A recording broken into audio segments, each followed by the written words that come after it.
Okay, so getting back to HTML forms, which generally we would just call these user interfaces, a place where the user can enter some values and click buttons. So we saw the submit and reset button. We also have a regular button. I'll go ahead and put that in here as well. I'll always put it at the in the a line at the end, and a button. Yeah, if we just put the open and closing tags, I'm going to show you that and reload the page. There's not really anything there. So in between the tags, we're going to put some words. Regular button.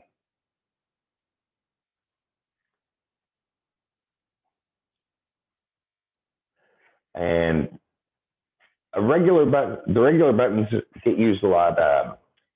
You probably submit does something very specific. Submits the form. So that means it runs a PHP script, a full PHP script, and it will reload your page.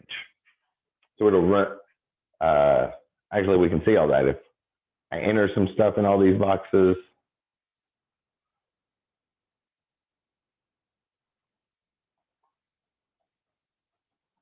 and then hit submit, we can see that it just reloads the page. Okay, sorry, normally I don't like to answer my phone in class, but I had a feeling that was Joe because he just kind of disappeared on us. So let me tell him something real quick.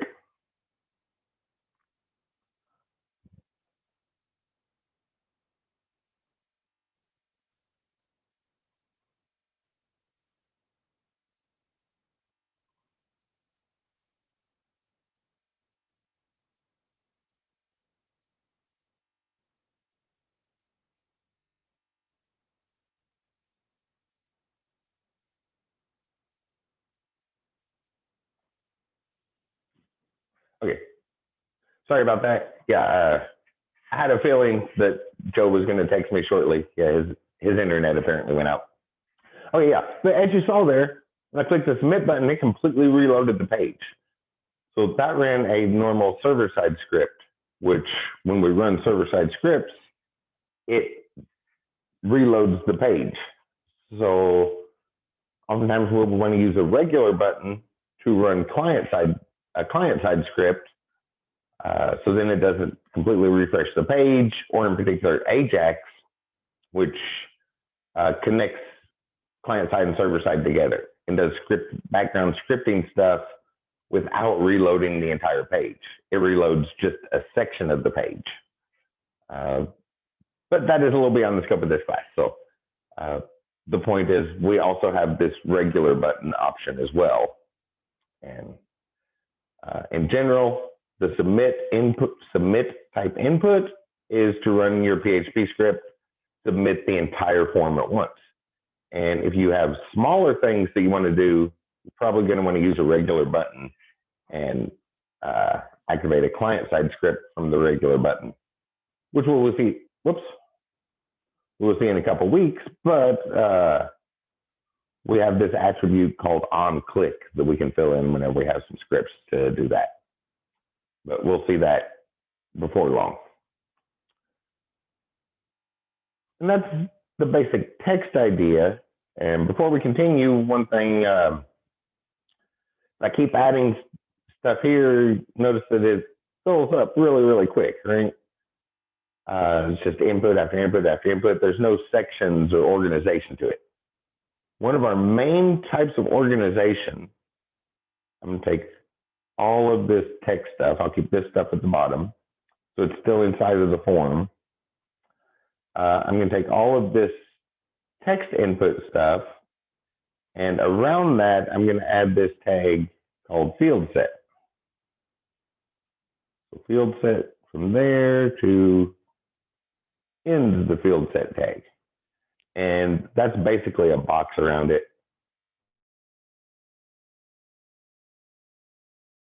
putting boxes around them and organizing them. Does it have any attributes in that in my example? Oh. Yeah, so there are a few attributes we can use, but mostly we just style it with doing any styling with CSS. One thing that's really helpful though is there's also going to be, if we put a field set box, we might want to use a legend tag. And a legend is the label that goes on it. So like this first one would be text input. And when I reload that, you see that legend just, the legend field set with a legend helps to organize a form when they get big. So we have like well, for this generic example, the text input section, but on a more realistic form, you'd probably have like personal information, name and address, or well, personal information would be name, age, that sort of thing. And then like a contact section that would have a phone number and an address, and organize the form into sections to make it easier for the user to work with. And I'll use field sets for all of these to keep them organized in this example. So I'll put another field set down here. We've seen a couple text ones now. And I'll throw a legend in this. Legend, what's a good name for this? Choices. Things about making choices. I should do numbers first. Let's do numerical things, and then we'll do the choices. So when I reload that, even with nothing there, even before putting in inputs, we get this nice little box labeled. So you could probably already guess what our basic input type is if we want numerical things. Does anybody have a guess? I'll give you a hint. It starts with this. Number? Yep. So for the type attribute, we put number. And I'm going to wrap that in paragraph tags so that there's a line break on it.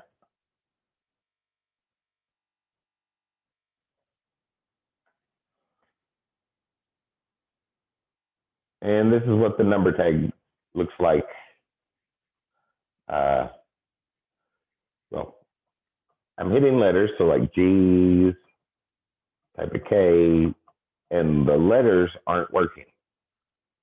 So Also seen that those little, when you did that, I think I noticed those arrows where you can go up or down populated. Yep. So we can go up and down with numbers, positive and negative. And for that, there's a couple attributes we probably want to put in here. Did I not put those on this example? So what are the purposes of those arrows? I'm sorry. Oh, they just kind of walk up and down. Okay, so they wouldn't, it's not necessarily saying that they'd have different lines of numeric data. It's just for them to input it. Yes, it just moves the number up and down, and we can change the size of that. Okay. And some other things. So we could say like min equals 0 and max equals 10. Now when I reload it, you see it starts at 0. If I go up, oh, I thought it was going to stop there. Nope, min and max don't stop. I thought those would work there, but let's just do this one instead. So would you have to do it on the style sheet then? Those will apply in the next one we're going to see. There are some things where we can restrict the size of it. I thought it would on this box as well, but that didn't apply a limit. So I can't remember off the top of, apparently don't remember off the top of my head what the limit is. And I didn't put it in, and I didn't put the limits in the example that I made for reference. The one that is most important though, you can use value for the default value. I'll put something other than 0. So like default value of 3, and that's just where it starts at. Oh, buttons are in the way. So it starts at 3, and then we can go up and down, which by default goes up and down by 1. So another one, the main one I wanted to point out here is we have the step attribute. So maybe step is by 3. Oh, there's Joe. Let me let him back in.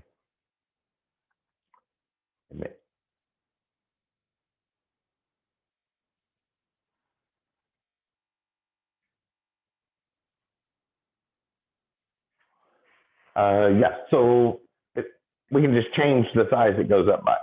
We can go up or down by 1, or in this case, go up or down by 3. So it starts at 3. Is it not step? Maybe it's step size. Nope.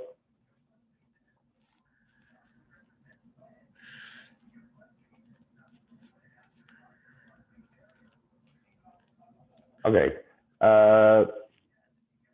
I must have had a typo there. Maybe I forgot to save it. Let's try step size of 3. Reload. There we go. So now it goes up and down by 3s. I must have not hit save or something. Or we can use that for a fraction. So go up by like 0.25 each time. And then those little arrows just move our numbers up and down a little bit. Can you add that min and max again? Because I wonder if maybe it just wasn't saved. I don't think that's the one that worked on this one. Min equals 0, max equals 10. I don't think that's going to work on this one. Oh, yep. I must have forgot to hit save there. Yeah, so we can set the minimum and maximum value. That must have been what happened. I confused myself and couldn't, by not hitting save. Remember, hit save whenever you have it in coordinates, like you said, with the step. But even though, it's like no matter what, it's not going to go past 10. So yeah, so it restricts it and how far we can go. And that's the basic one. That's just the number. And again, if we go to type things, thank you. If I hit a J or an S or a D, none of the letters don't work. Only numbers do. Or if I hit Shift and try to hit some of the special characters, that restricts us to only numerical input. So we could give them the user just a basic text input and have them type numbers. But can we really trust the user to only type numbers if we ask them to do it? Because if they type letters and we try to do math with it, that's going to cause problems. So just having that special type of text box that only inputs numbers can be really useful for that. I need to add some white space here. I'll put it down here at the bottom. There we go. I don't like to work at the bottom of a screen. I like to be like in the middle of the screen. So, but if we're putting together some sort of user interface, typing the number in isn't our only option. Another one that kind of nice is that the type equal to range. Well, I'll just do a basic one to start with.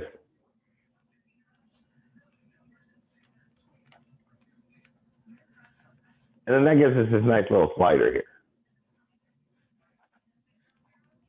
so that we can pull numbers from that. This is the one I was actually thinking about with the min and max, because if we put min here, min equals, 3, max equals 12. There's a value that we can pull out of it. We would need a script to see what the value is. But, maybe min equals 0, max equals 100. And if I do this, we can maybe kind of see it. I'll set the default value for 50, which should be right in the middle. When I reload it, it's kind of right in the middle. Or if I change that to, say, 10, you see it's way over on that low end. Or 87, way over at the high end. We really need a script to work with that one, but the range input gives us this nice little slider that the user can move back and forth to set up numbers. And we have those same things, the minimum, the maximum, a default value, and a step size. Not that that's, if we can't see the number, the step size doesn't make much difference, but it is there. We have the same attributes working on both of those. A couple ways to input numbers. What else do I have? Numbers, range.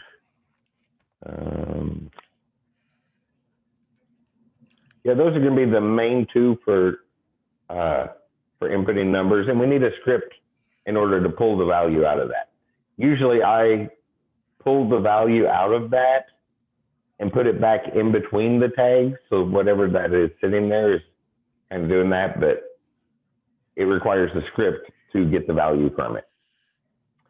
But it's something that I thought you might want to put in your forms here.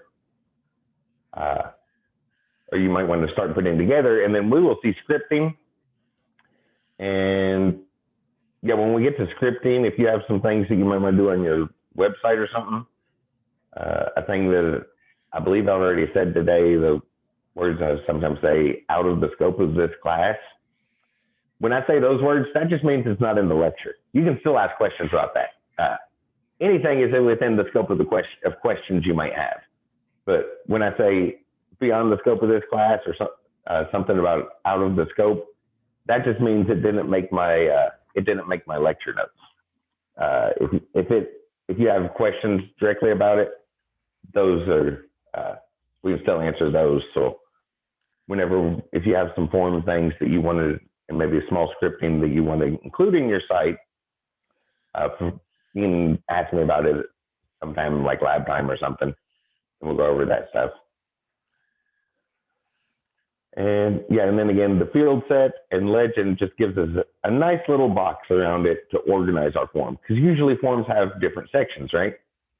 You have, you think of the tax form, it's tax season. Up at the top, that first section we have is the name and address, our social security number, and there's that little boxed off section of the form where we input all that stuff. And then below that is the next section has stuff for the AGI, like how much money did we make, how many deductions, what deductions do we have, and there's all those different sections of the form, which help make it a lot easier to work with for the user. So keep things like that in mind. And for here, I was just going to put in field sets to kind of organize these examples. So again, field set just to put kind of a box on there. And it's getting hard to see, so I'm gonna add a break tag. Oops. I'm gonna add a bunch of break tags so that this scrolls down a little further. There we go. And that way we're not right at the bottom of the screen. So I just kept hitting Control D for duplicate. And that way the scroll bar moves down further. You can see the field set just gives us a nice little box, and then we can add a legend in it for what it's going to be. What's next? Choices. That's what I started to do a moment ago. Because there's a number of ways that we can make choices in a form. The basic one is probably a checkbox, right? Or two basic ones like we see in all the quizzes on Ivy Learn, the checkboxes and radio buttons and drop downs. Those are the three main ones. So might as well look at those here. Which is kind of like we've seen. So, whoops. And an input, we'll set the type equal to check box. I'll just do this. So with no other attributes in there, we get that little box that we can check or uncheck. So obviously probably want to put something in there, right? I'll put low, and then I'll do another one for middle and high. We'll put type equals checkbox, middle, just for a generic example, type equals checkbox, and high. Actually, low, middle, and high is probably not good numbers. We usually think of one or the other with those.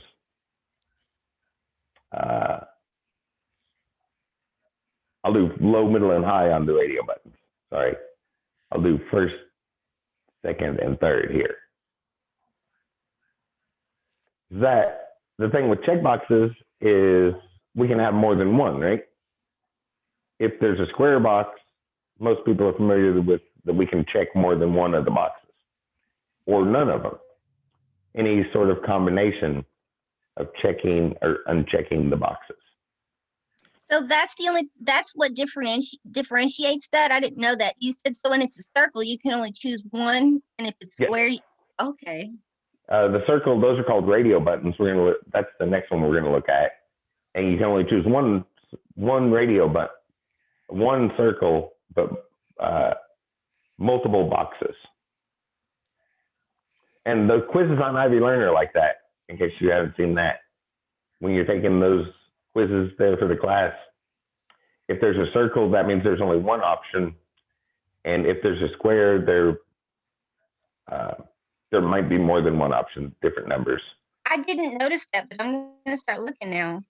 Yeah, technically, if there's a square, it could be 0, but that doesn't show up in quizzes.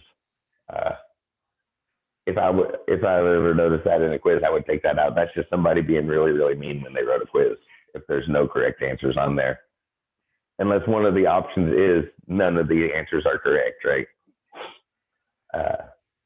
So yeah, checkboxes, a standard one. And if we want it checked by default, it's a Boolean attribute. We can just put the word checked, and if we write that word, then that means it's true. And some people like to go ahead, since most of our attributes have something assigned, whenever we have the Booleans, just kind of assign it itself. So that's a matter of personal style. Because the Boolean attributes, if we write them, then they're true. But to make it consistent with everything else we write, some people like to go ahead and do an assignment everywhere. And the standard is just to set it equal to itself. Assign it itself is a word. Because just being there is enough to say it's true. That's the main attributes we need on those. And again, in order to do things with scripts, we would want a name or name and ID. So usually name for server-side scripts and ID for client-side scripts. And most people tend to use the same name and ID if it's the one for the scripting. And checkboxes, since it's one or the other, each one is going to get its own unique name and ID, because we need a way to distinguish each box individually, because there might be none of them checked. And to store that information later. Yeah, we need a way to store that information. So I skipped it on the number ones, but yeah, on the number type ones, you would also want a name and ID. Basically, everything in your form, it's it's good practice to go ahead and put a name and an ID. I've been skipping class names, but you all know what to do with the class names. And what is this? Check 3. And that is not a restriction. That's just the most, that's just kind of the most common usage. We could use the IDs, or we could use the names in the server, in the client-side scripts, or the IDs. It's just more common to use IDs in client-side scripts and names in server-side scripts.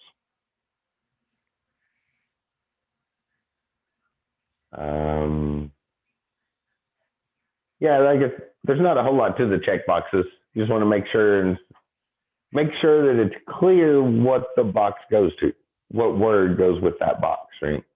So either have line breaks after it or maybe some margins around it so that it is very obvious which box goes with which word. That's probably happened to everybody at some point in their life, right? You click the box, but then it turns out that box actually went with a different set of words than what you thought it did. Okay, so if you're putting a margin in there or something, how would you put that in so it would apply to all of them, or did it put each margin in separate? Just with the style rules. We'll come back. We'll see that when we get to the styling things. I was going to list out video buttons, drop downs. I have 4 more things that I was going to list out, and then we're going to look at styling stuff. But the way you would normally style it, wherever you would want to put, you know, maybe add in a class name or just do assign it for the checkboxes. That's what I was going to look at when we get to the style sheet. Can you make that fixed so that it stays like on the screen so they can always fill that in? Yeah, any of the style rules that we've seen still apply to this because they're all HTML elements. So anything we've seen in CSS, we can do that here. There are some restrictions. There's no the CSS standards. There are no values. There are a couple. There aren't really any values that would affect the range input here. Those we have to go to some custom libraries because it's a very unique thing. Okay, and if I was going to apply a style rule and give a class to something, in which tag would I put that so it would apply to everything in there? Would I put it in the field set class, or would I have to give each checkbox that same class? You probably want to give each checkbox the same class, or here in a moment we'll see how to select by the checkboxes. Or we might as well do that now, and then we'll come back and look at the radio boxes. That was really the only thing I was going to show you. See, I came back just so that you could, so I could inconvenience you. So, like right off the bat, okay, what's in the lecture notes? It's just, I guess the order doesn't matter too much. We'll see all the parts, and then come lab time, you're all going to want to play around with this stuff, right? Mess around with things. So if we do inputs and do like a background color, something that's going to show up line. So if I do it to all the input boxes, you see we get background colors in a bunch of places. It didn't change the range one. This box was text area, so that was something completely different. And it didn't do anything to our checkboxes. Nope. So another thing we could do, we've seen some other selectors. We've seen class names and IDs. So we could refer to each one of those IDs individually, or remember we have the attribute selector. So on an input box where the type equals checkbox is probably the best way to select for an input, for the inputs, because they're all inputs. If we go by classes, we have to put lots and lots of classes in there. That's what I was thinking. Isn't that big of a deal. So the best way to do it is probably with the attribute. So then we can select all the checkboxes at once. That's what I was asking. So I didn't margin right. I didn't figure you wanted to put that in for gosh, it would take forever. Do you remember seeing that one, Joe? I don't remember, but okay. So wait a minute. So what happened there is margin right was that, but that went. Okay, so that went to the right of the box. So if I went, But not the words. So if I went now it looks like those words are off, right? Yeah. So what happens if you go to margin left? See what it Left does. is probably the one that would help to distinguish those. Yep, there it goes. So something like that makes it very clear which box goes with which words. And on all of your inputs, that's the best way to select it. So instead of just doing some input stuff overall, use the attribute selector. So in square brackets, set type equal to maybe text. That's when your background color would be. Yeah, background color. I'll just do that line one. That way it doesn't affect like the number boxes. Okay. Now let me get really weird. What happens if you want to put a different kind of border around where you got your field sets? Can you style a field set? Yes. Let me put something here for the numbers just to make them stand out. The background color, like orange. And that way we can separate the numbers. Yeah, something to separate numerical fields and text fields. I guess the big one that I wanted to put here was, remember we saw those pseudo elements? Before we get to that, Joe. Yeah. Most of our styling in these sort of inputs aren't necessarily going to be the overall color, right? We want it when the user's typing in that box. So that's the focus pseudo element selected. So if you set it to focus, like normally it would be white, but when we click there to type into that box, then it'll change colors. Okay. Do the same thing here. Go copy. So like the text box, normally it'll be green, and then I'll just do something different when it has focus. Make it blue when it has focus. That's what we would normally do, right? Like maybe green matches the theme of our page. And then when the user clicks in that box, there's something to signify that that's the box that they're in.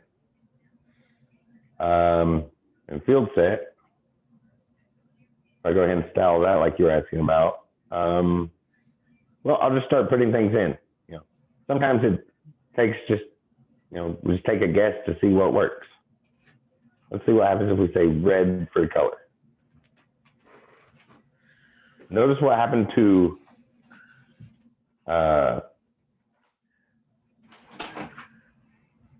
everything inside there. So that changed the color on the text and the labels and everything in there. Now, how do you make it to where if something, sometimes when we fill out a form and then it'll say something wasn't, or the passwords didn't match, and then just that, whatever we did was red. Is there a way to?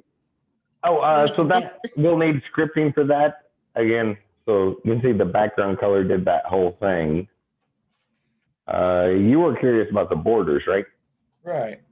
Border. Well, let me hit reload. Get rid of that red off the screen. Oh. Save and then reload. There we go. Border. Let's 3 pixels. Red dotted.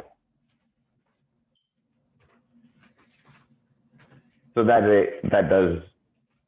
it just has a border on there by default. Which I guess that looks like what, 2 pixels, solid, some sort of gray in the middle. 87, 87, 87. Need number sign, pound sign. Yeah. I do that all the time and then wonder why my code doesn't work. Yeah, so it just had something like that on by default. I think it might have been a little bit darker than that. But So we can change that to whatever we want it to be. And for what you just asked about, Tiv, we would use a pseudo element selector with the valid element. So like input and select by the name attribute equals maybe text in1 was one of our things. Oh, that's that answers it right there, because you're giving it a specific. That's why we were giving it a specific name. Yeah, and then we could just add in content like type an asterisk in there afterwards.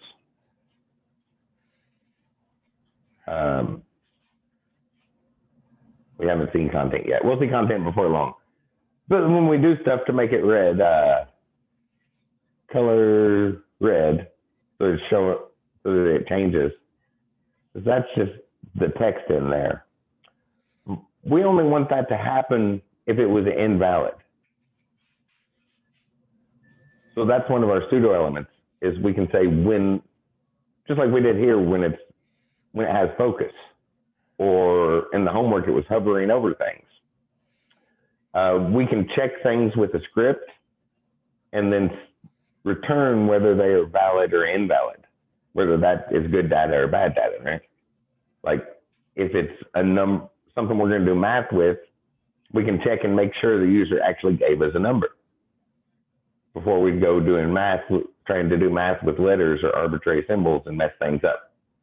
So we can check and see if the data is valid or invalid. And that's where that comes from. And again, we need the scripts to do that. You see normal, well, I'm not changing that anywhere. What happens if on your numerical thing, where you've got the numerical, where you said it was supposed to be a number, then could you set that to be for the invalid to be red, so if somebody starts typing in letters or something? Oh, yeah. So I think this happened while your internet was down. So we can't type letters into a number one. It just won't let you do it. It won't let you do it. Yeah. So I'm like, I'll bring my hand up. So I'm tapping on the letters and nothing. And it just won't go. So yeah. So it has to be a number. Like E is a number, so we can type E. We can't type pi. Usually those are the ones. Lowercase e, Euler's number, or capital E is exponential notation. So like 6 times 10 squared. But it won't let you put a hex in there. Mm-mm. Okay. Nope. Just curious. Nope. Just things that count as numbers, and lowercase and uppercase e count as numbers, but otherwise it has to be an actual digit. Lowercase e, Euler's number, if you're not familiar with that, it's one of the important irrational numbers like pi. You will encounter it at some point in your life if you haven't seen it before. One of the irrational numbers. Yeah, so you can see the style rules still apply. The range is a little bit different. We can do some things with it. Input type equals range.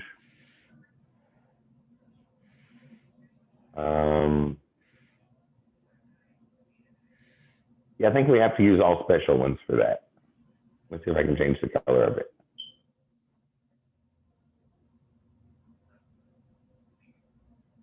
Nope. Can't even do the most basic color. Width. Some big, 345 pixels. Pixels. So we can make it longer or shorter. Height. 12 pixels. I try to make it taller. It's not going to get taller. So basically with the CSS we've seen so far, well, you can see, you may have seen when I made that change, it added space for it to be taller, but it didn't actually make it taller. That is a very specific appearance. If I open that in Edge, it's going to look very different. So we have to use we have to style that in a special way. We have to use custom styling things like WebKit and MZ, which we will see next week, I believe. So Different color. Similar, but a different color. It used to have a different shape altogether. I don't have Firefox. Firefox has a different shape to it. So that one is very specific to the browser. So we have to use the style rules to go with that browser. I know your checkbox turned into a green one. So Edge must like green, and I take you're using Chrome, so Chrome likes blue, and yeah. So there's slight differences like that. But you'll just want to play around with the style stuff and see different things. But on the specialty ones, which is really the range one, most of the others are fine. I guess meters are somewhat similar. That's not really an input thing. That's an output thing. I don't think we've seen those this semester, have we? We have an element called meter.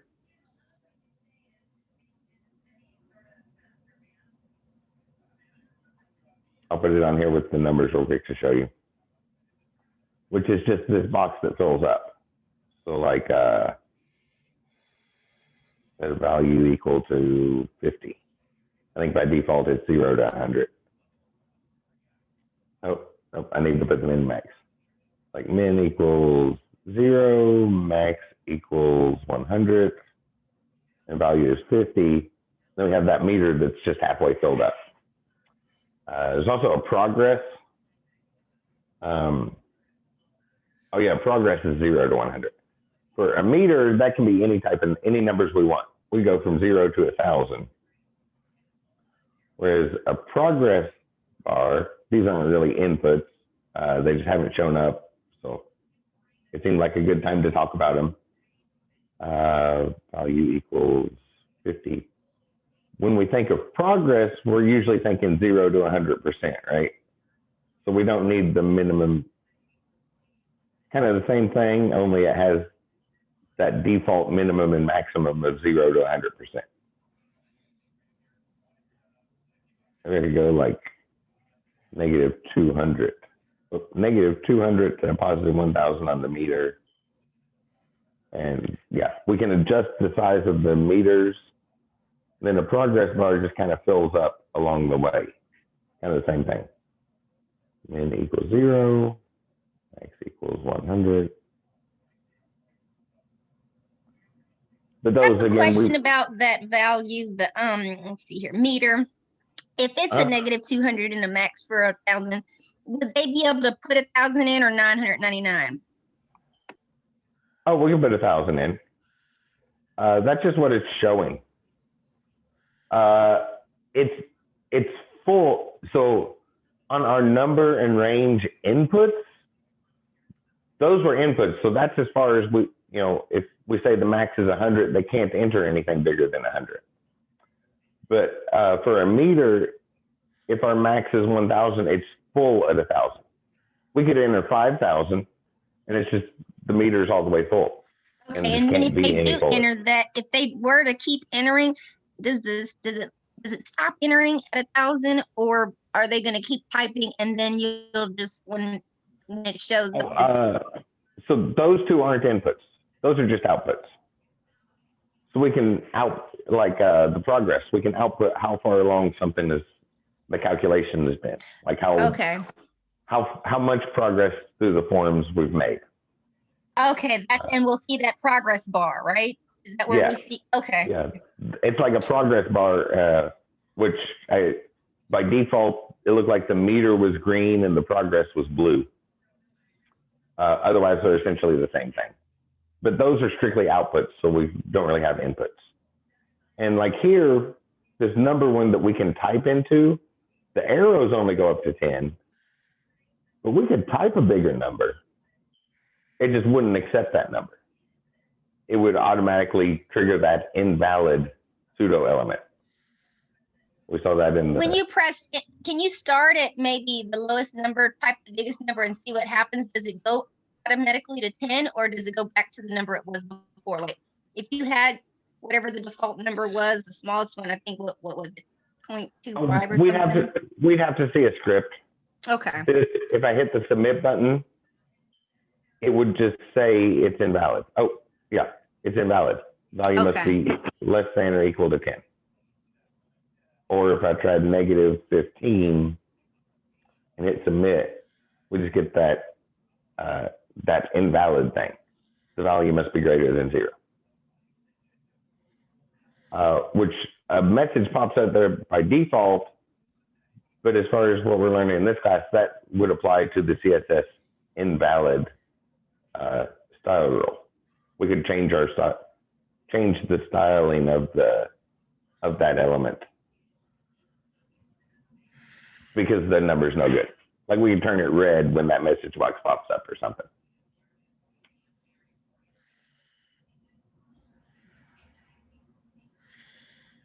Were there other questions? I think I answered all the questions that were asked, right?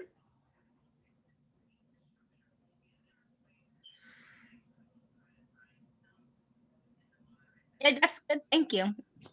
Okay. Yeah, I remembered at one point I got a little bit behind on trying to answer the questions quick enough. So yeah, I think that was all the questions that were asked. So back to some more of our inputs. Because along with the checkboxes, that's where we finished off. We also have radio boxes, the round ones, which once again is an input, and our type is equal to radio.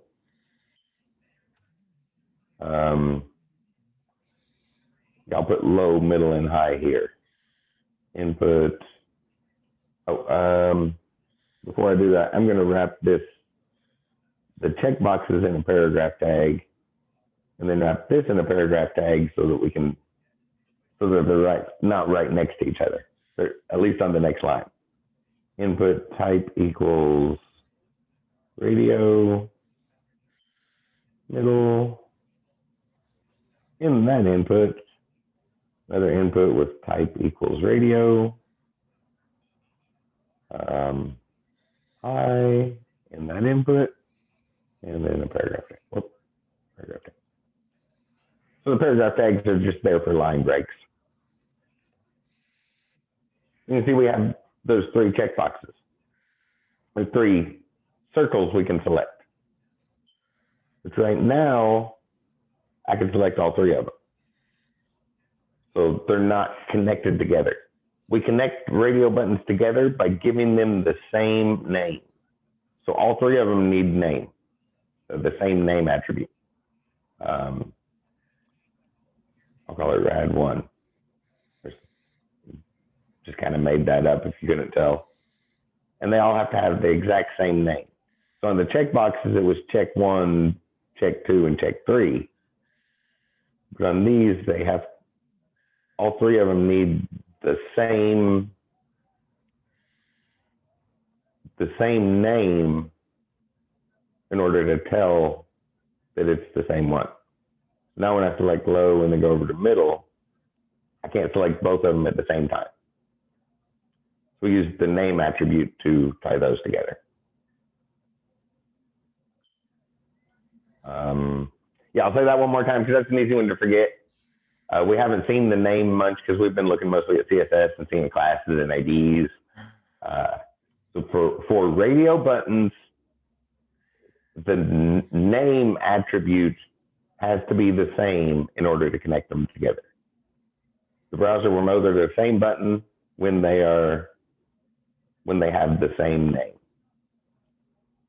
That's an easy one to forget. And then for the default, it's just like a checkbox. We have that checked attribute, which is a Boolean attribute. So we can just type the word checked, or we can set it equal to something. So now low is checked by default, and then we can change it to the others. So we can select only one at a time on those, or we can do different combinations of the square boxes.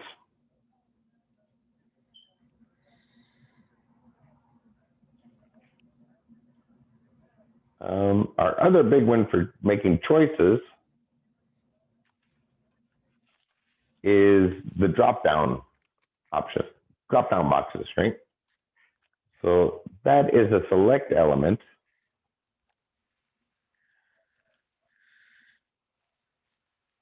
And then inside of the select element, we put our options. We put option tags. Option thing. Option stuff.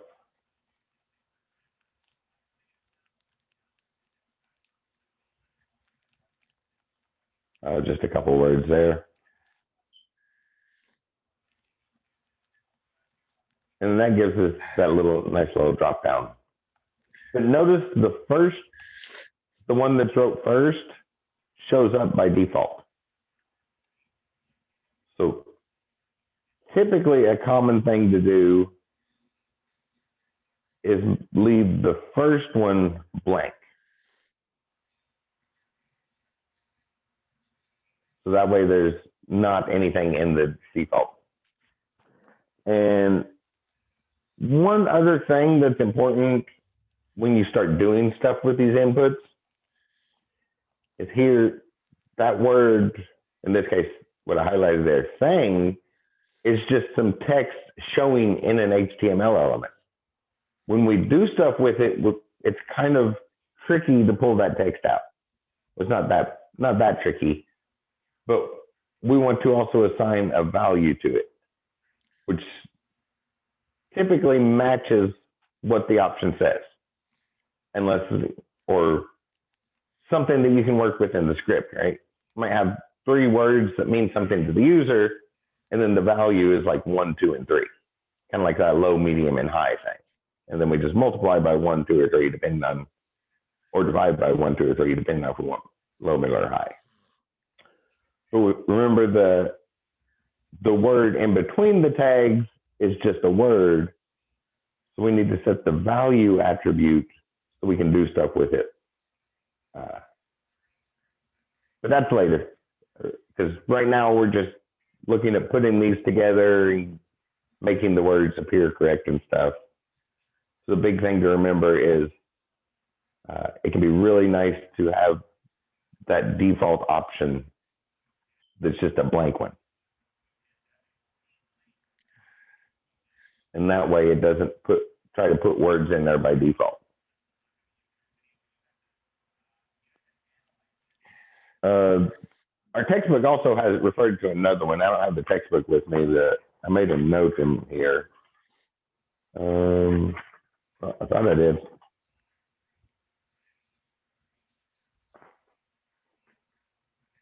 Oh, the textbook also has data set, which is almost exactly the same as select and options.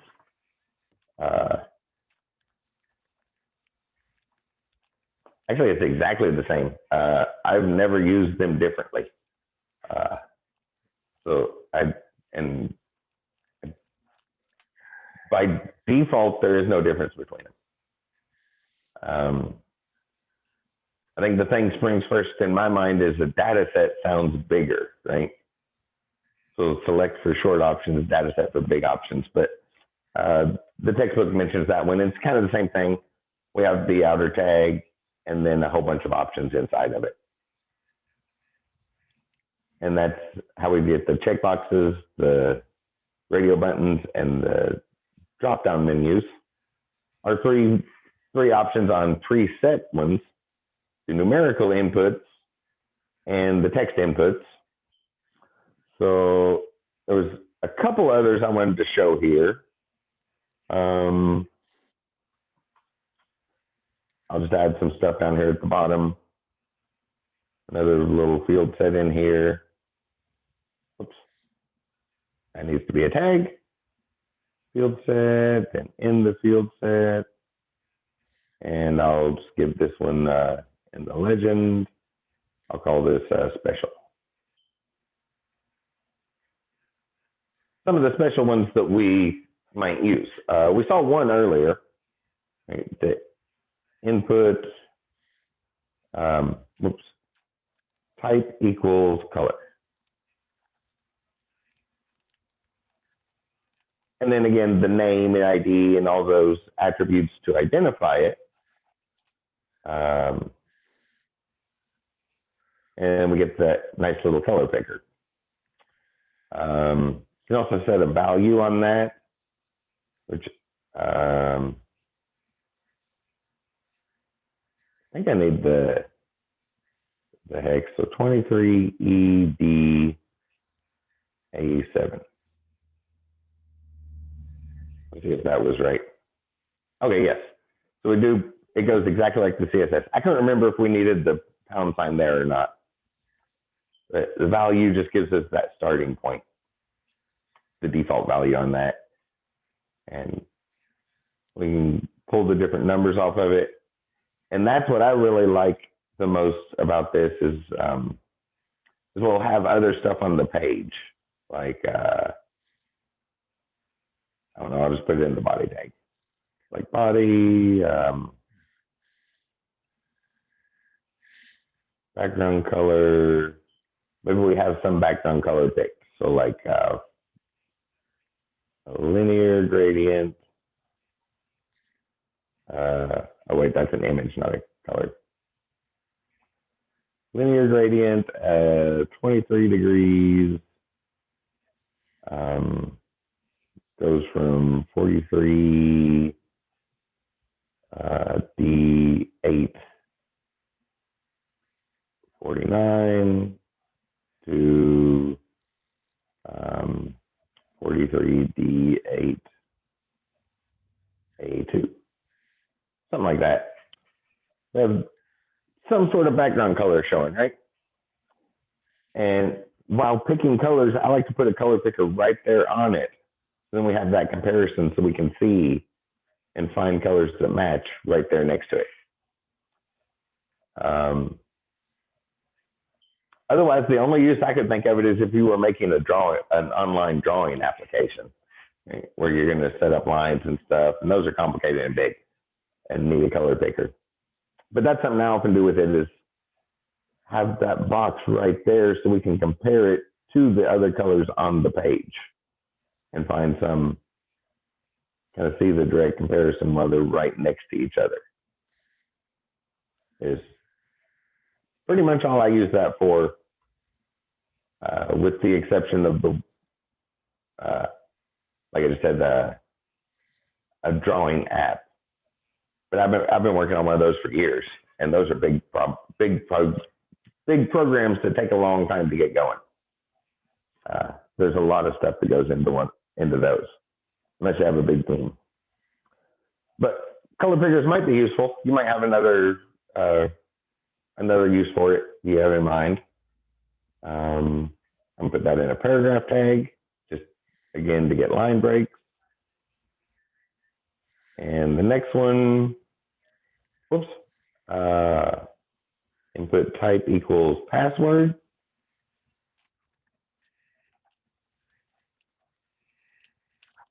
Which is just a text input, but we can't see the text, so it's like a password.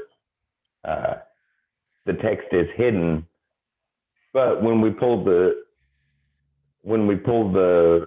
value out of there to work with scripts, the script will know what it is, but it stays encoded the whole time, so it won't.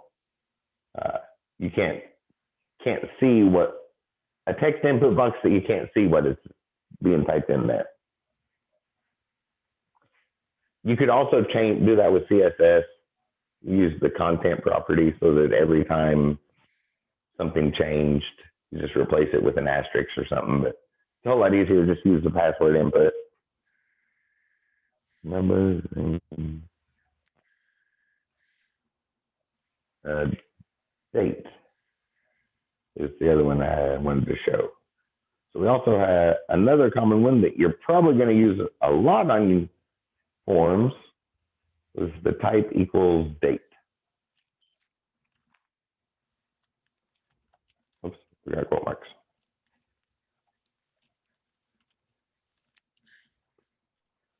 Which in Chrome and Firefox, we have something like this where we can type into it and select like 10, 27. Well, I'll just type in my birthday. Or we can click on the little calendar one and just choose a date that way. They may have changed. The Edge seems to have changed a lot of things lately. But last time I opened the date, one of those in Edge, it had the other type of date input. I really hate the other type of date input. The one that you like move numbers up and down, or oh, it looks like Edge has the normal date input now. Okay. Yeah, so last time I opened that in Edge, it had that, I guess they're supposed to look like wheels, where you have like 3 or 4 columns of numbers and you have to scroll those back and forth. I do not like those type of inputs. I assume everybody's seen those before at some point, right? But whatever the default is for the one you're on,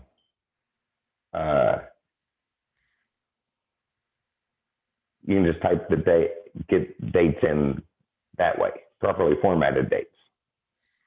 And then value, I think needs to look like a date. So if you want to put a generic one in there, so notice it didn't change. Let me try something.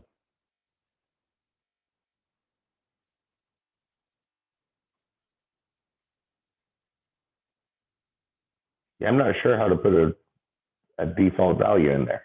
I'm gonna have to look that up. I've done it before. Default date and HTML input. And since this is the last one, I wanted to make sure and look up something. Yeah, so this is a good site. Mozilla, the people that make Firefox, they also have a reference site. W3 Schools is going to be the official site. CSS Tricks is the best site. This one's not bad. They usually have a thorough explanation. So it looks like the dates need that format. So it needs a special format. So it's, well, that's got to be year, month, day with dashes. So let's try that. So value equals 1978-10-27. I'll just use my birthday. And that gives us a default date. So the format that it goes in is important. And also, when you pull that number to get it, to use it in a script, depending on what type of script, it's either going to be this format of string or it's going to be a Unix epoch date, which is the milliseconds that have passed since midnight, January 1st, 1970. The standard way computers keep track of time. So that's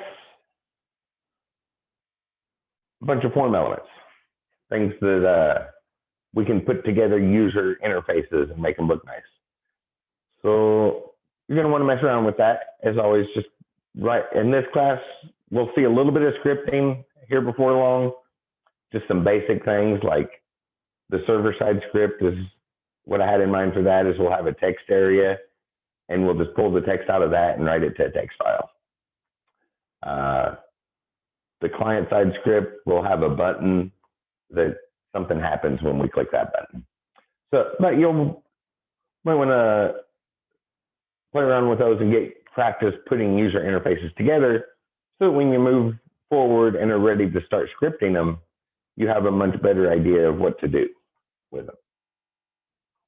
Does anybody have any questions about those form elements?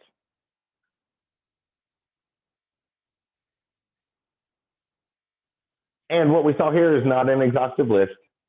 As like everything in this classroom, this is hopefully just enough to get you started, to get a feel for it. You'll notice pretty much everything we put here was an input element. And what we changed was the type attribute. The only exceptions were the select element, the drop-down menu, and the text area where we wanted a big area to type, not just a single little line.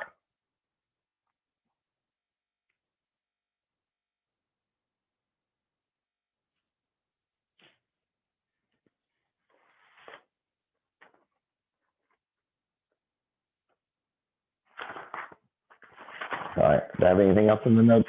I assume that means no questions then. The book lists a few more than this, and that'll hopefully get you a start, but you can always just jump on Google, HTML input reference, Google something like that, and find a list that has lots and lots of, a long list of them. Okay. So while I was gonzo, did you mention the required thing? Because I know that's one of the, it's kind of an extra part of the homework. Where you that's just an attribute you can put in. Might as well, since you asked about it. So I'll put it on this first text box.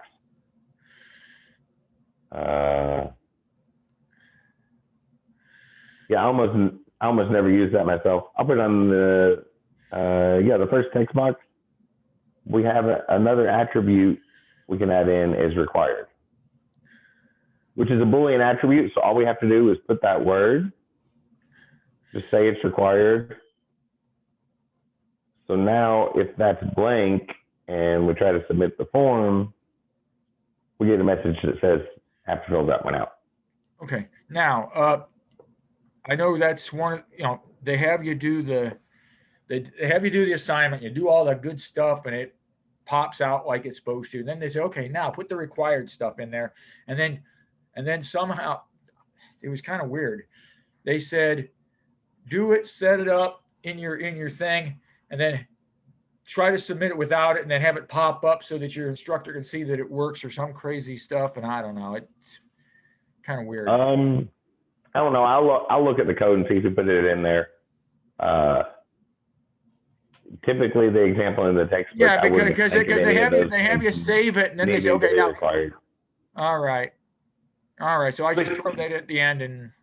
Yeah, and some people, depends on how you like it. It's just a matter of personal style. Some people, through the Boolean attributes, like to make sure required equals required there. And check equals check and blah blah blah. Okay. Yeah. But all you have to do is, it's a Boolean. So if it's wrote there, it's included.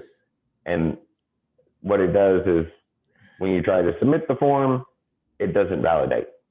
So also, if that happens, then over in your CSS, you have these pseudo elements for invalid.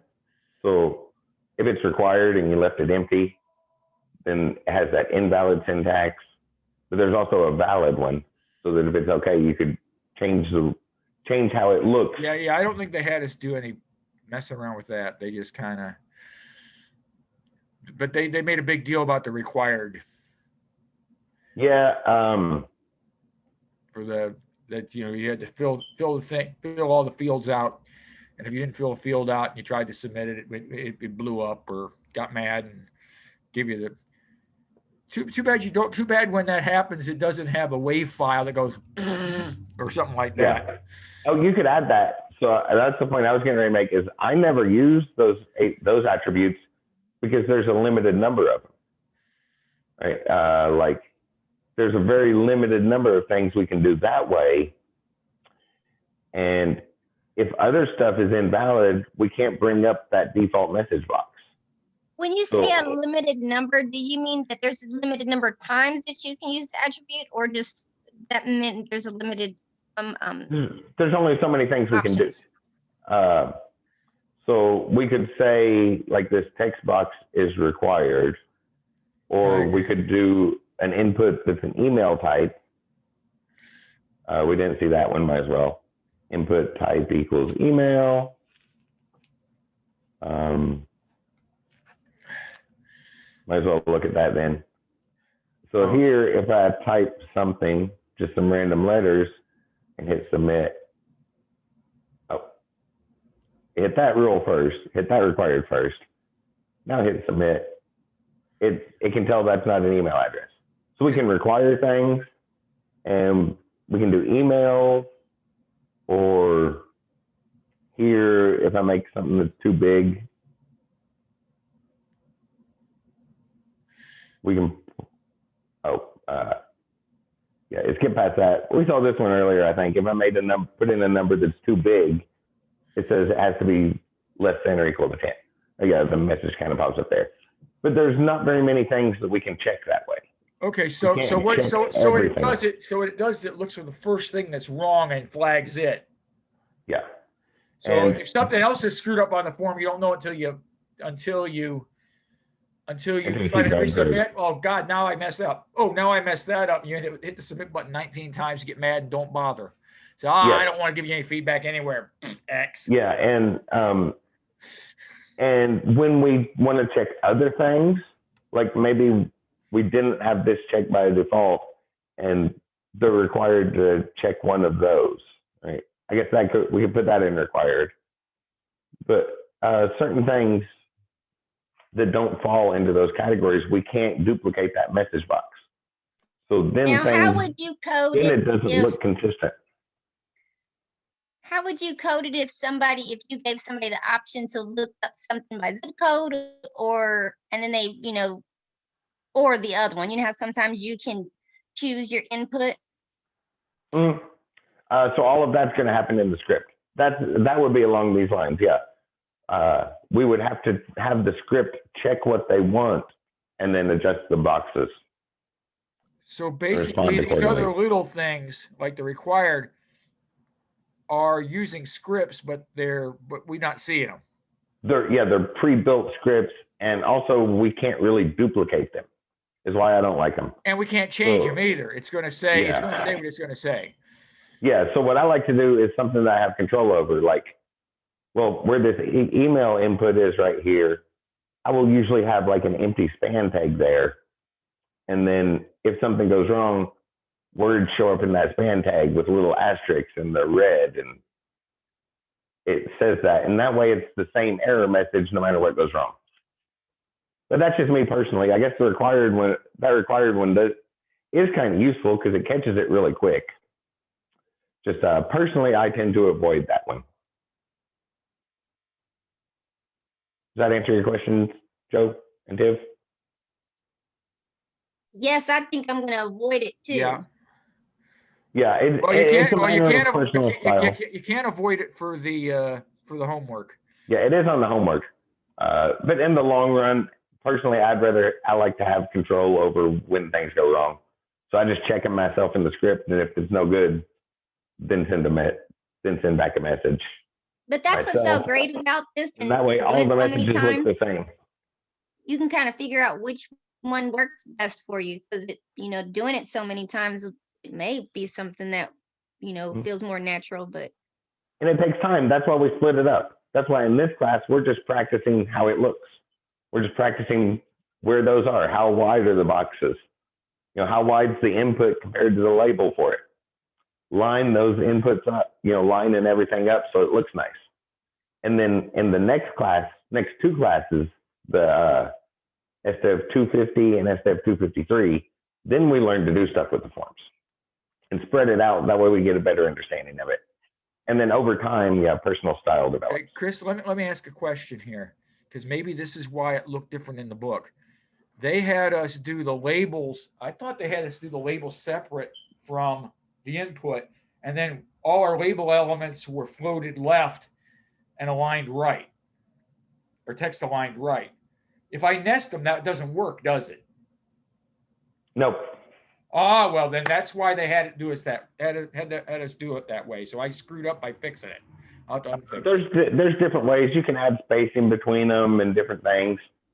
Well, I think the way that I'm giving away the homework, and I really don't care.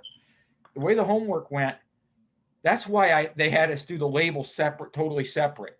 So they wouldn't line up in your F12, because they said all the label elements were floated left and the text aligned right.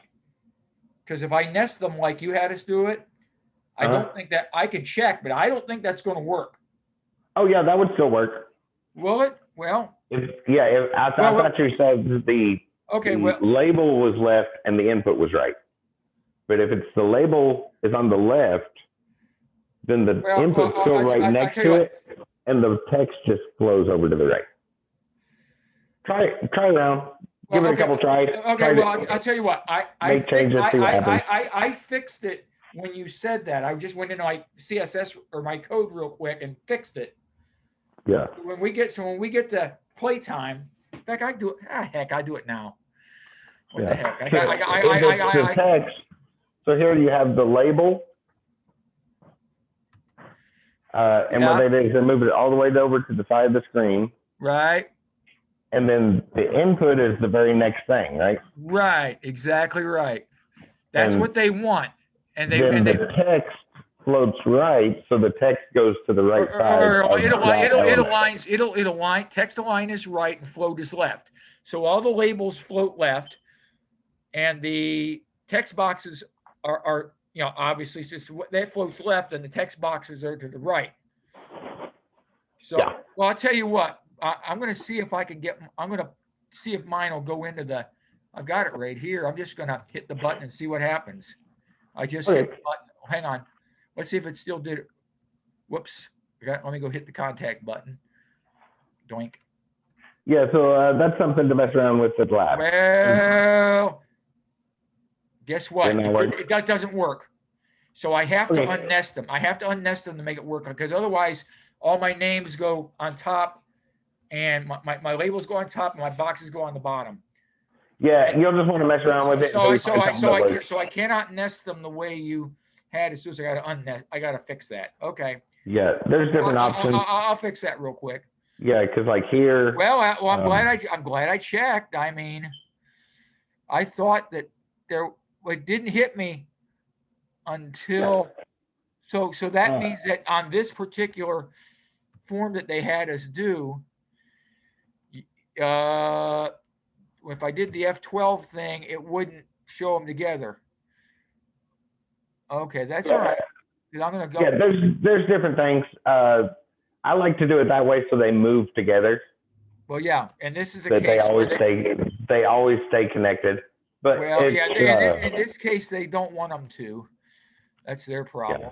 But for purposes of this homework, I guess we'll do it the way the book had us do it. Yeah, because the book has us do it totally separate.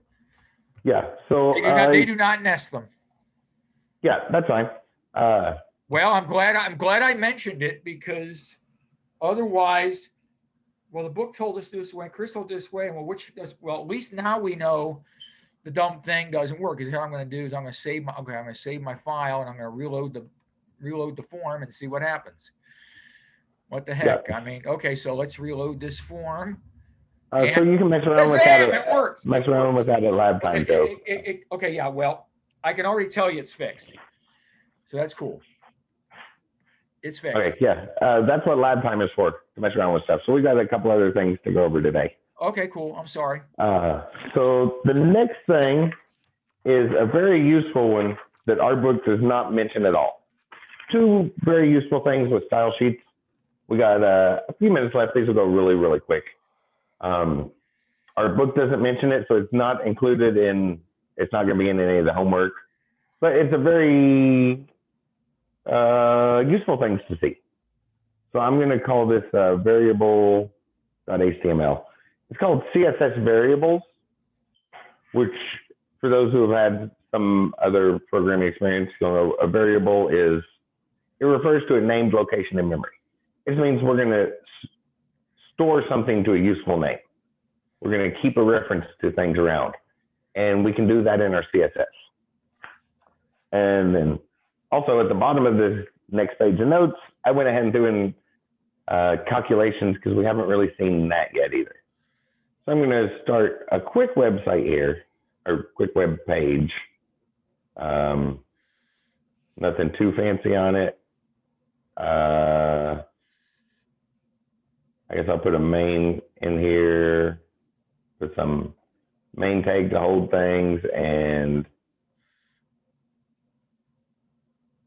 a couple paragraphs will probably work. I'll do 3 paragraphs with a couple class names. I'll call it primary, the primary stuff, and class, I'll call one accent. The accent stuff. You'll see where these names came from in just a moment. And then class, I don't know, normal. That would probably work. Normal stuff.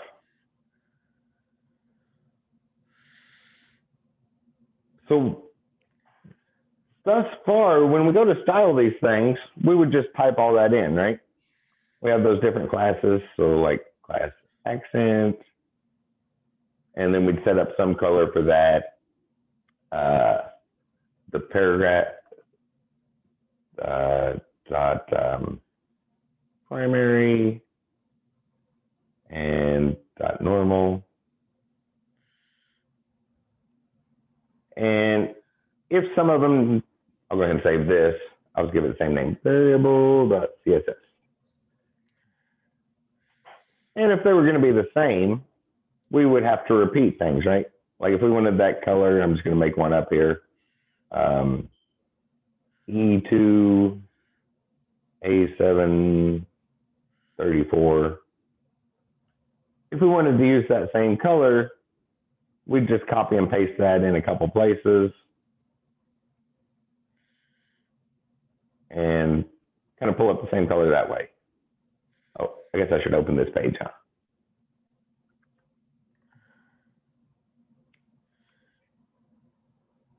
Oh yeah, helps if I link to the CSS page.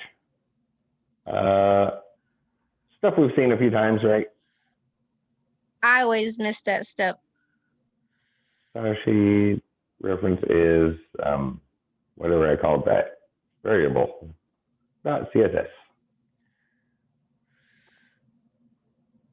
Okay, now we got some color changes. And what was with our design rules? Was that chapter 5? Anybody remember? Or 5? Is it the one where we didn't do the yoga thing? Yeah. That was 5. That was 5. Okay, yeah, chapter 5. What was our, so Joe, what was our rule about use of colors? Well, it depends if I wanted, there were different ways to go around the color wheel so that you went across the color wheel or you didn't. Mm-hmm. And you want them to be fairly similar.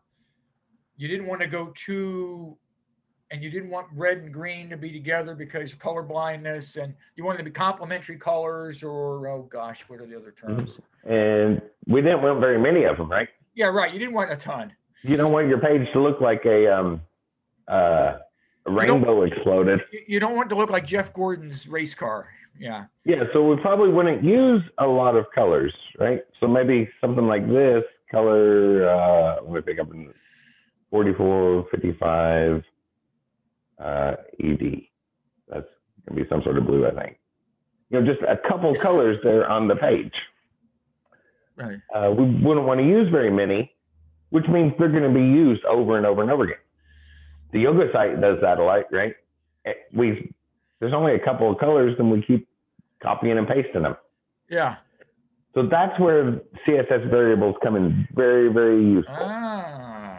So up at the top, because I have any other notes? One reason, yeah. So the reason, like when we're writing a regular program, we could type that same number in over and over again. We'll often save it in a variable. Then it has a useful name. It's easier to refer to. When we go to change it, we only have to change it that one place. And it's like a convenience factor. We don't have to go through and change it every single place we use that color. So we can do the same thing here.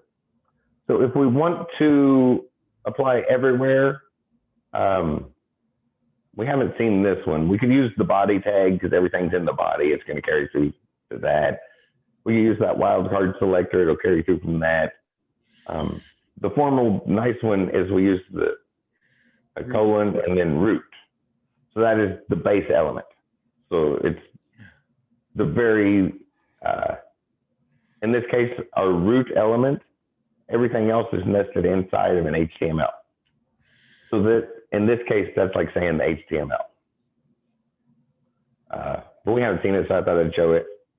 Or I usually put it in the body tag myself. But then we can set them up with names. This is what I had in my example. Let me double check my example real quick, just to make sure I didn't have something else in mind. It's somewhere in here. There it is.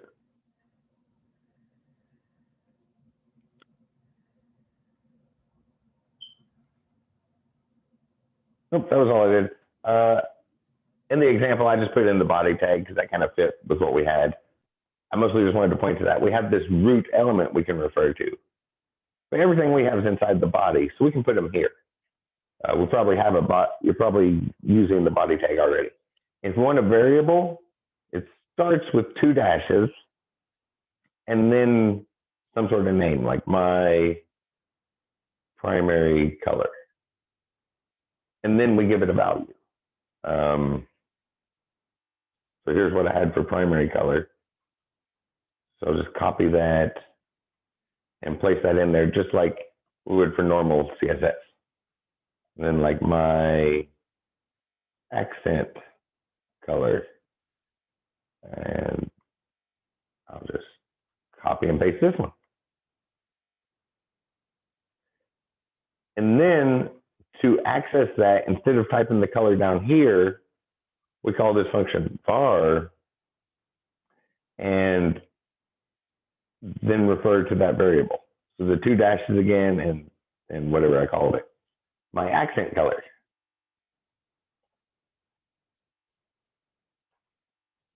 So when I reload it, you see it's still that same color, but that color name is stored to that variable. So if we want to use it in several places, I'll just copy that and paste it down here. It's still being used everywhere.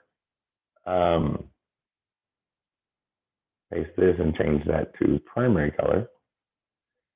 And over throughout the page, we're typically not going to have a whole lot of colors stored. So we can save them as variables. And then if we want to change them, like maybe add a lot more blue to that, which I think is going to make it a purple. If I switch that letter to a D, you can see it changes them all at once, and we only have to change it in one spot. So in your body tag or something that surrounds everything, the HTML tag, that little root element thing I put in there, we use 2 dashes to signify that it's our variable. And then after that, you just need some words. Typically, most people just make it match CSS, where we spell the words out and throw in some dashes. That way it matches everything else we're doing. And then we have our colors in one variable. We can quickly change them, and it's going to change everywhere on the page. Same thing with numbers. So like my margin, 2.3 EN. So then down here, I'll just put in that accent one. So like margin left, whoops, if I can spell it correctly. So like the margin left, I can assign that to the variable dash dash my dash margin. And it really helps for consistency, and that way we're using the same numbers and things over and over again.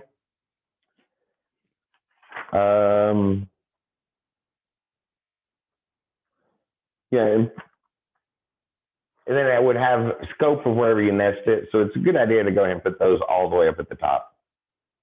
And any CSS properties that we have, the colors, Things like shadows, the inset and outset, or the line styles, dash, dotted. Anything we can assign a value, any values we have to a property for CSS, we can set to a variable, and it makes it very reusable. And then to access it, just remember to call this var function. It's a very, very useful thing that our book doesn't mention. So I wanted to make sure and talk about that. And something that kind of relates, it looks like a function like this. I really just didn't have anywhere else to put it, and it takes up like that much on the bottom of this page of notes. So I wanted to mention that something else. Does anybody have any questions about the variable stuff there? No, that's pretty cool. So super useful stuff. The other thing, so maybe this thing here that I have called normal stuff. I want to put a margin on the left of that. And I want to move that over past all this other stuff a little ways, right?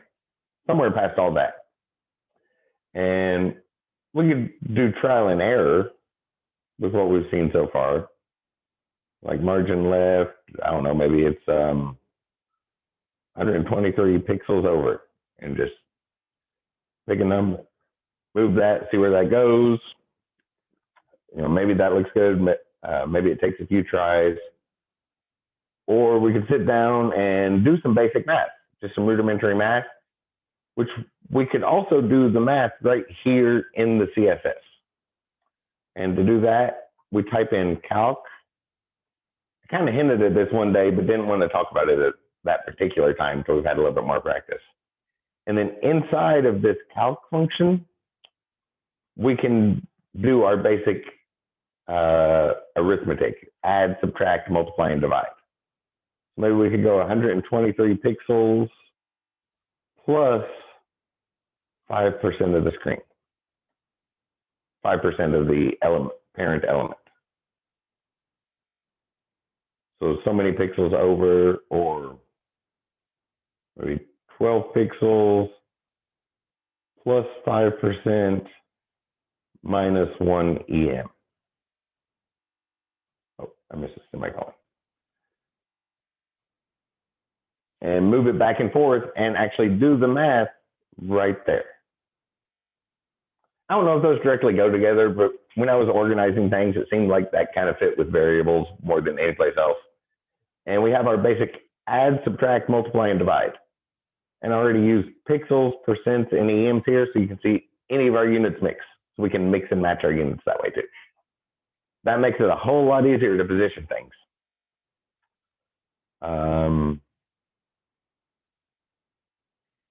Then maybe 1 EM times 3 points. And just give different sizes and mix and match where things are.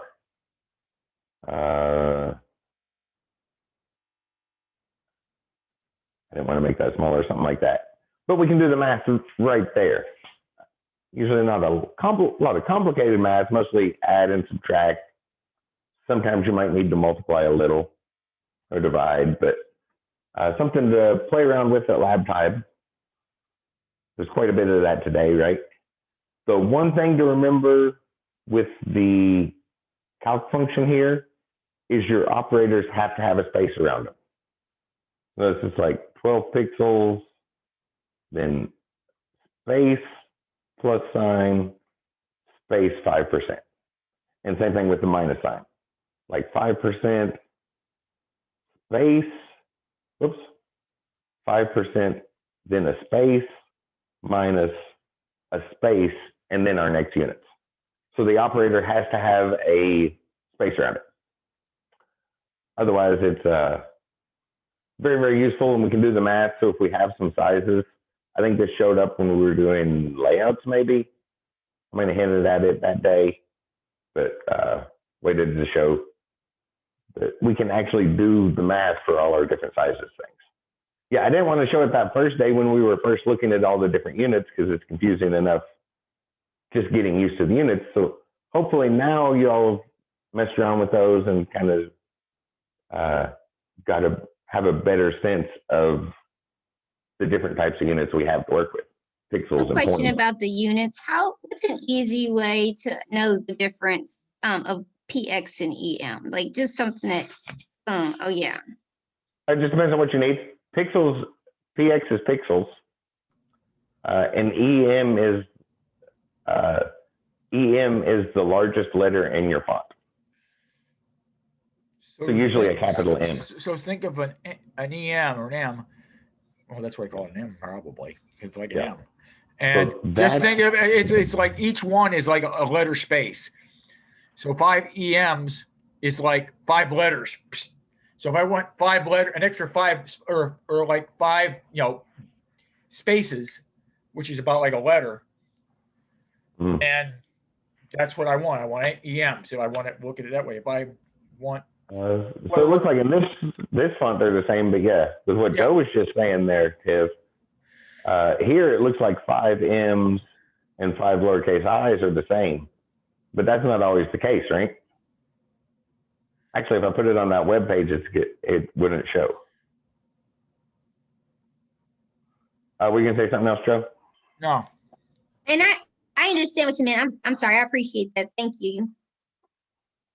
Yeah. So like here, those letters aren't the same size. 5 M's takes up a whole lot more space than 5 I's. So it looks like 5 I's would probably fit in 2 M's, right? Probably.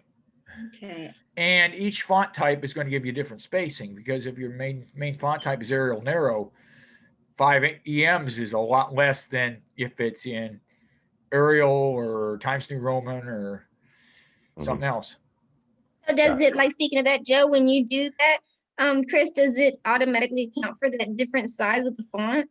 Sure, because if you don't specify, if you don't specify a font, what's the it's sorry, if you don't specify, I think what it defaults to Times New Roman or a serif font. That's why I was having spillover. Is that what it's called? Possibly. There's different reasons that would cause that. But yeah, those fonts, EM is like, that's the original printer measurement. That's what Gutenberg used. So he based it off the font. That was the size of the blocks he put into the words. Pixels are different screen to screen. Percent is going to change depending on the size of what you're looking at. And how big your browser window is, right? Yeah. So I change my browser window, it's going to. Yeah, exactly. That's why percent's nice if you're floating stuff and you want it to work on different screen sizes, because then it's based off of the screen size. EMs, you're basing it off the data that's on the page, the letters that are there. Pixels are just a traditional measurement for computers. That's the standard one programmers have to work with, so they included it. Points are kind of your most consistent. So points are the traditional point is 1/72nd of an inch. So 72 points in an inch. But we can mix and match them to use in this function. And we could also store that to a value.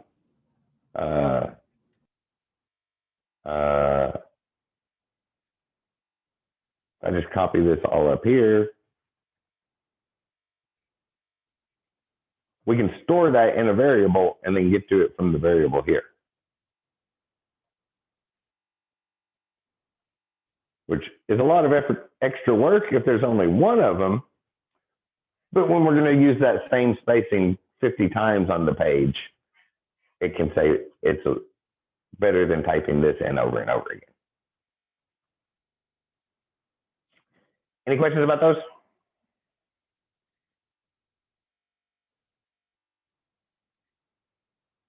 Pardon me? Were there any questions? Any other questions? Oh, no, thank you. Okay, yeah, so this one, the book doesn't, those two, the book doesn't mention. The book leaves those two out, and they are incredibly useful So all the yoga stuff, right, is step-by-step instructions. But when you get to your own project, you might want to keep things like that in mind, because you're not going to have a whole lot of colors on the page, right? Or you're going to be very consistent with your spacings and margins. You might as well save that to a name that you can use over and over and over again and change everything all at once. So that's incredibly useful. And the form elements, in the long run, right now, we're just, like we talked about, we're just making them, addressing how they look on the page. But in the long run, we definitely want to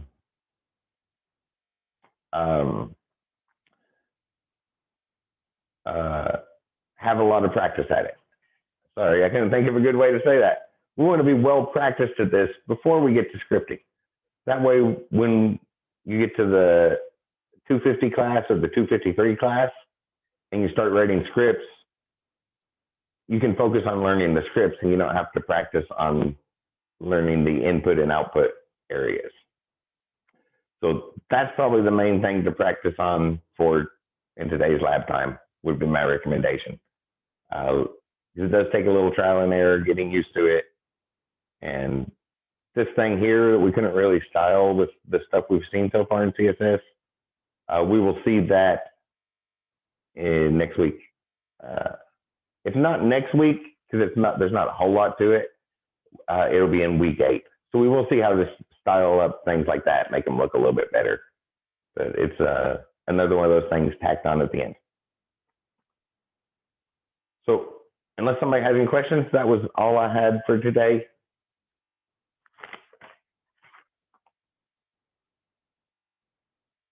Okay, so as normal, be lab time till, well, you can contact me anytime, but I'm going to leave my setup here. My computer's going to be plugged up. Headphones will be sitting right here in the laptop, so I'll be able to jump back on here in like a second's notice and address questions. Otherwise, I will see you all next Monday. Everybody have a good weekend.